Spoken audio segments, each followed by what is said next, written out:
Hi everyone, this is Dan with Shaner Designs, here to share a 1-minute Solidworks tip. In this tip, I'll go over mouse gestures in Solidworks 2018. Mouse gestures can help speed up your workflow once you get used to using them. Let's get started. In the menu bar, go to Tools, Customize, Mouse Gestures.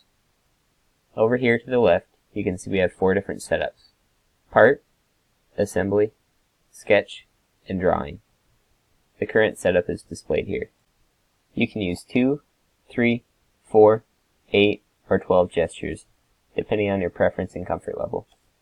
I personally find that 8 is about right for me, and I end up misclicking more often with 12. To add a gesture, browse by category or start typing in the search bar. Here I'll add Measure to my Part and Assembly menus. Make sure Enable Mouse Gestures is checked, and print a guide if you want, then hit OK. To activate the menu, right-click and hold, then slowly drag.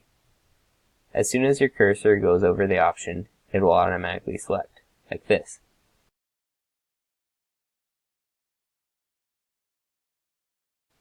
That's it for today. Hopefully you find this helpful, and thanks for watching.